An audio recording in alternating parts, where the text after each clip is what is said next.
कहीं इस तूफान की चपेट में पड़ गया, इस जंगल में मेरा प्राण जा सकते हैं।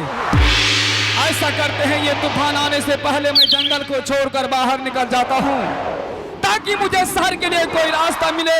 उस रास्ते होकर मैं शहर के लिए चला जाऊंगा। यहाँ से मैं चलने का प्रयास करता हूँ।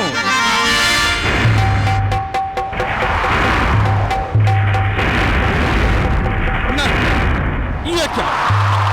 हे भगवान, इस जंगल में भागते भागते परेशान हो गया।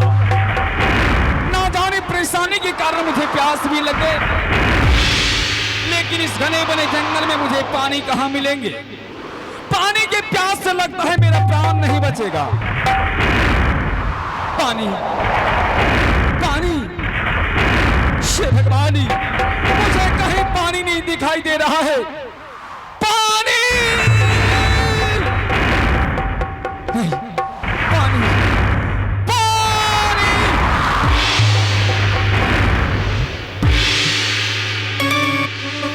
पानी,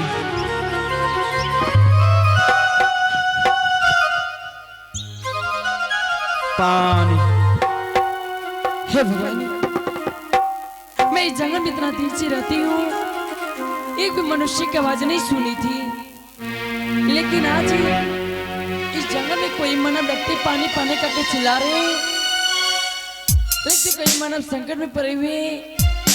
मैं आगे चल के देखूंगी आखिर में वो मानव कौन हो सकते हैं जो कि पानी प्यास के मारे बेहोश पड़े हुए।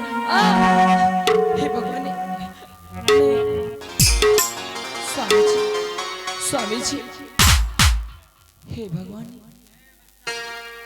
ए मानव कोई दूसरा नहीं बल्कि मेरी स्वामी जी है। जब मैं महल में रहती थी, मैं अपने स्वामी जी को नजरों से दूर कहीं जाने के लिए नहीं रहती थी, लेकिन आज न जाने मेरी स्वामी जी पानी प्यास के मारे बेहोश पड़े हुए हैं। अगर मैं इस जंगल में अगर मैं अपने स्वामी जी को पानी पिला के इस जंगल में होश में नहीं, शायद इस जंगल में मेरे स्वामी जी मर जाएंगे, तो मैं इस जंगल में मैं विधवा हो जाऊंगी।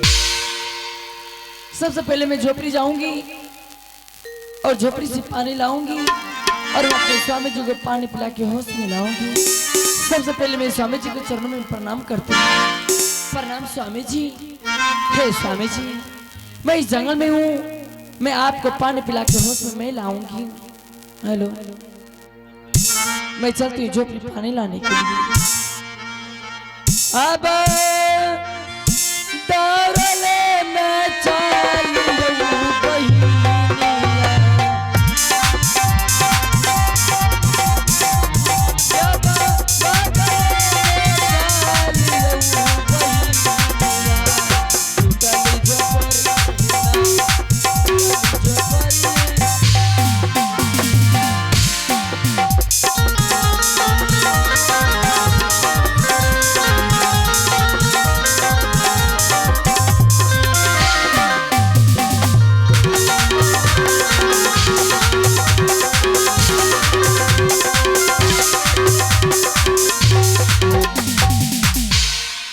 झोपड़ी से पानी लाई हूँ। अब अपने स्वामी जी को पानी पिलाने के लिए मैं जा रही हूँ। हे देवों के देव महादेव, इस जंगल में मेरी माँ के सिंदूर बचा के रखना, बचा के रखना। आ गया जुदीना है पिलई बहू के मैया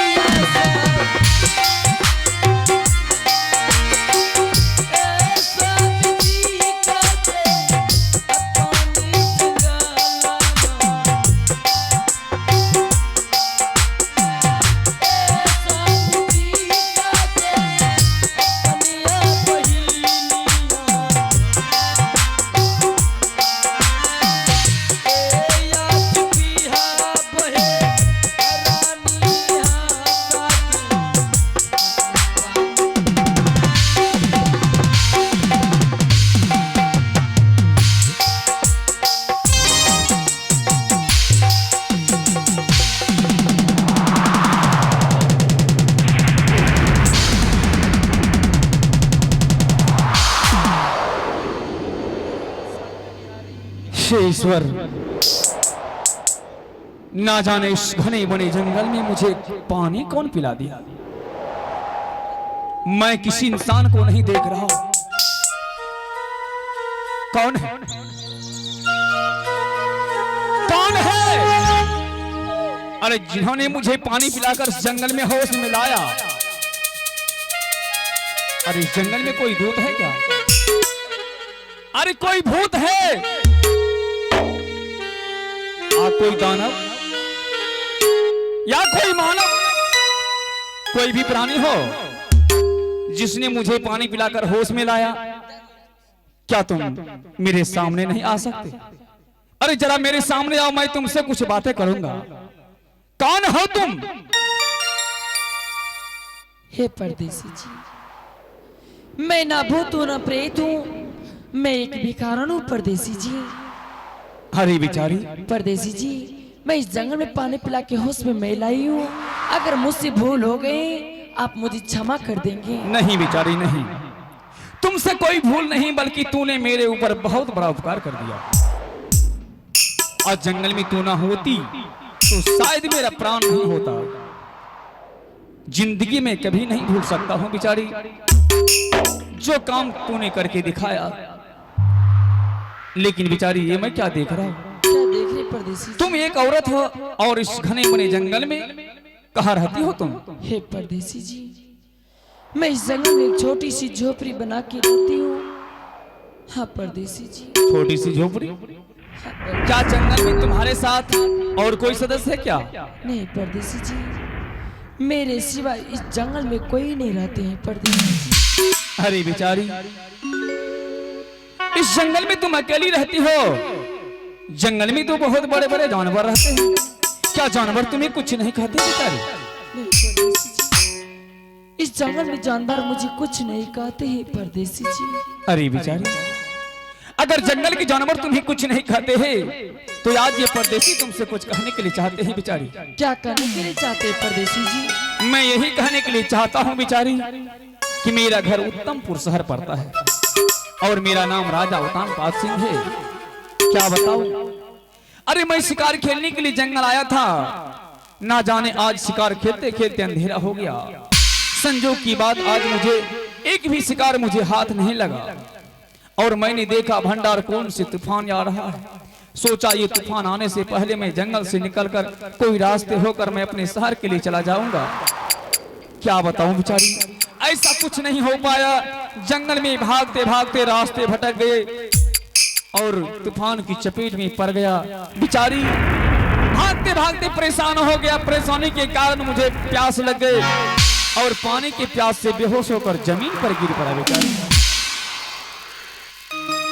और उस अवस्था में तूने पानी पिलाकर मुझे होश में लाया। उस बेहोशी में मेरा धनुष्बाण भी कहां छूट गया ये भी पता नहीं है। देख रही हो मैं बिल्कुल खाली हाथ पड़ा, ना तो मेरे हाथों में कोई अस्त्र है ना तो कोई शस्त्र है बेचारी।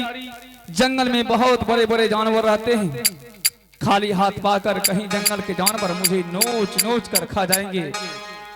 सोच रहा हूं बेचारी अगर तुम्हारे झोपड़ी में जगह है तो मुझे रात भर विश्राम करने के लिए आदेश दो। सुबह होगा मैं अपने शहर के लिए चला जाऊंगा बेचारी। हे परदेसी जी, मेरी झोपड़ी में जगह नहीं है परदेसी जी। हेलो, आइए इनाम के दौर में है बिरबल साहब तेलिहारी निवासी। उन भाई ने पानी पिलाने के लिए 201 रुपए से नवाजे है और हमारे कंपनी की ओर से लाख लाख धन्यवाद। और कहना है मिट्टी की सुराही जरा फोड़ कर देखो सजनाओ, मिट्टी की सुराही जरा फोड़ कर देखो सजनाओ, ये भक्त गुरु कहानी जरा गौर से देखो सजनाओ। हाँ परदेसी जी, मेरी झोपड़ी में जगह नहीं है परदेसी। ये तुम क्या कह रही हो? हाँ परदेसी जी। क्या बेचारी तुम्हारे झोपड़ी में एक आदमी के सिवाय दूसरे आदमी के लिए जगह नहीं है? नहीं है परदेसी जी। अरे बेचारी, अगर तुम्हारी झोपड़ी में एक आदमी के सिवाय दूसरे आदमी के लिए जगह नहीं था तो तूने इस जंगल में मुझे पानी पिलाकर क्यों होश में लाया? क्योंकि परदेसी जी मेरा धर्म बनते थे, इसीलिए मैं आपको पानी पिला के होश में लाई थी। लेकिन बेचारी मैं जंगल के जानवरों के हाथों से मरना पसंद नहीं करता। अगर तुम्हारी झोपड़ी में मेरे लिए जगह नहीं है कोई बात नहीं है, मैं इसी जगह अपने सर को पटक पटक कर मर जाऊंगा। ये क्या कर रहे परदेसी जी? क्यों बचा लिया मुझे? अगर आप मेरी चरणों में सर पटक पटक की जान त्याग देंगे, ए पाप मेरे ऊपर लगेगी परदेसी जी।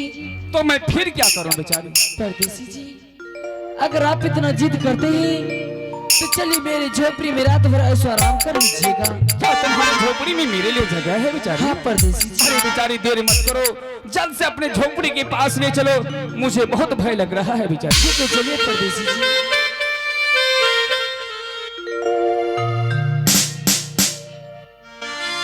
आहे जल्दी सा